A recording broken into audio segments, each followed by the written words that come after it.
ये ससुराल है, यहाँ सारी पोल पट्टी खुल जाएगी, मुझसे बड़ा भिगमंगा तो कोई रहा ही नहीं होगा। राम जी ने जल्दी से हाथ आगे बढ़ा दिया और महाराज श्री जनक श्री जानकी जी का हाथ रघुनाथ के हाथ में देते हुए एक श्लोक बोलते हैं जो वाल्मीकि रामायण के विवाह प्रसंग का प्राण श्लोक है। हमारे आचार्यों ने इस श्लोक का बड़ा स्वाद लिया है।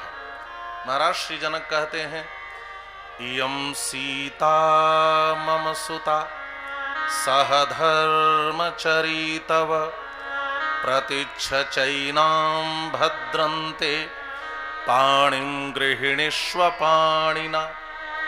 महाराज श्री जनक कहते हैं इयं सीता, संस्कृत में अंगुल्या निर्देश करते हुए नजदीक की वस्तु को बताने के लिए इयम शब्द का प्रयोग किया जाता है।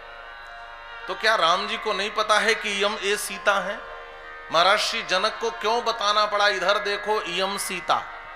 तो हमारे आचार्य स्वाद लेते हुए कहते हैं कि जो इतने मणिखम्भ लगे हैं सब में जानकी जी का प्रतिबिंब दिखाई दे रहा है। अभी तक राम जी को समझ में ही नहीं आ रहा है कि असली जानकी किधर बैठी है। तो मानो महाराज श्री जनक बता रहे हैं, दूल्हा सरकार इधर उधर मत देखो, इयम सीता, ये सीता है। दूसरी बात, श्री रामचरितमानस के अनुसार तो श्री रघुनाथ को दर्शन हो गया है पुष्प वाटिका में श्री जानकी जी का, लेकिन वाल्मीकि रामायण के आचार्यों ने तो अलग स्वाद लिया। मानो महाराज श्री जनक कह रहे हैं इधर ध्यान से देख लो, यह वह सीता है जिसके लिए आप अयोध्या से पैदल चल करके मिथिला आए हो। यह वही सीता है जिसके लिए आपने धनुष भंग किया है। यह वह सीता है जिसके लिए आपने बड़े बड़े पुरुषार्थ किया है। यह वह सीता है, ध्यान से देखो। और तीसरी बात का इयम सीता, यह वह सीता है जिनके लिए आप आगे भी बड़े बड़े कार्य करोगे और पहले भी आपने बड़े बड़े कार्य किए हैं। अच्छा, जो कार्य समुद्र पर किया जाए वो बहुत बड़ा कार्य होता है, वो साधारण कार्य नहीं होता। भगवान ने समुद्र पर दो बड़े कार्य किए। एक कार्य किया समुद्र का मंथन करवाया और एक कार्य किया समुद्र का बंधन करवाया।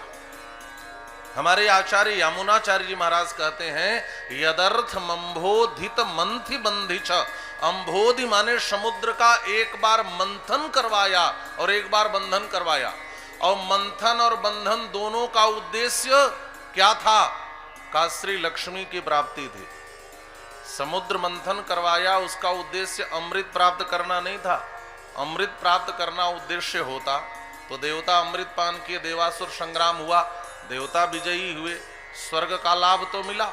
लेकिन बाद में फिर बलि अजय होकर जब चले तो फिर स्वर्ग छोड़कर देवताओं को भागना पड़ा।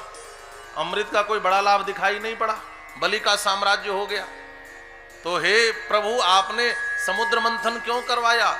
का इसी सीता को लक्ष्मी के रूप में समुद्र से पाने के लिए आपने समुद्र मंथन करवाया है और आगे चलकर समुद्र का बंधन भी करवाओगे तो इसी सीता को पाने के लिए करवाओगे।